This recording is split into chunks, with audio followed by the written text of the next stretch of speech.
Eh bien, bonjour les nuls. Aujourd'hui, je suis content de vous retrouver. Parce que j'avais reçu beaucoup de messages, tu nous manques. C'est incroyable, on n'a jamais ressenti ça.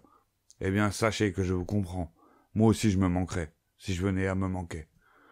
Mais bon. Pour calmer toute cette tristesse, parce qu'on m'a dit, ouais, l'actu, c'est pas rigolo, vivement que tu reviennes, on va déconner un peu. J'ai décidé, non seulement de vous raconter une blague, mais en plus de vous apprendre à raconter une blague. Parce que de nos jours, sur Internet, on peut plus raconter les totos où il va acheter du citron. Non, ça laisse pisser. Non, de nos jours, quand on fait une blague sur Internet, c'est très important, toujours viser une minorité ethnique. Toujours. Sinon, ça fera pas rire les gens. Le racisme, c'est ce qui marche aujourd'hui sur Internet. Il y a qu'à voir Marine Le Pen. 2.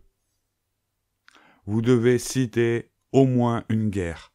Un truc historique bien triste, pour montrer que vous êtes un vrai rebelle, que vous respectez rien, et que vous êtes second degré. Même si c'est pas du second degré, on s'en fout. De toute façon, le lecteur moyen, il s'en tape. Alors imagine un viewer moyen. Heureusement, vous êtes élite des viewers, vous n'êtes pas comme les autres. Bon, en 3e, qu'est-ce qu'il nous faut? Il faut mettre quelques petits trucs graveleux, un peu dégueulasses, influence bigard, tout ça. Alors, non seulement je vais vous raconter une histoire drôle, avec tous ces éléments, mais en plus, comme beaucoup m'ont dit, on aime beaucoup ta gestuelle. On ne te voit pas assez bouger. C'est bien simple, moi j'adore te voir bouger comme un serpent sur un lac glacé, me disait un internaute. Et d'ailleurs, j'ai envie de dire à cet internaute, j'aimerais mieux que tu m'écrives. Excuse-moi, Zori, mais tes exemples me font franchement flipper. Non, tes images là, ça serait mieux que tu m'écrives plus. On en reste là tous les deux. Mais tu peux continuer à liker et viewer mes vidéos tout de même. Mais m'écris plus tes drôles d'images qui restent dans ma tête. Donc, j'ai bien compris que tout ça c'était une excuse pour que vous puissiez voir mon corps en mouvement. Et j'ai décidé de vous l'accorder quand même. C'est pourquoi ce soir, en respectant ces règles énumérées plus tôt, je vais vous raconter une blague visuelle. Attention, les amateurs de mimes, ils vont se régaler. Alors notez qu'il y aura une minorité ethnique, un événement historique et un peu de graveleux. On commence tout de suite. C'est un Indien qui revient de la guerre du Vietnam. Et dans l'avion, il y a un Américain en face de lui qui se demande qu'est-ce que pouvait bien foutre un Indien à la guerre du Vietnam. Alors il s'approche de lui, il lui dit bonjour, et là, l'Indien lui répond « Exco ». Eh ben oui, il parle indien, il parle pas américain, anglais, pour nos amis linguistes. Donc, l'Américain se dit « c'est pas grave, on va essayer de se comprendre par le langage universel, le langage des signes ». Et là, on incorpore le mime. Bah là-bas, qu'est-ce que tu faisais au Vietnam? T'étais parachutiste? L'Indien le regarde fixement. Il ne répond pas. T'étais dans l'armée de terre? L'Indien le regarde fixement. Il ne répond toujours pas.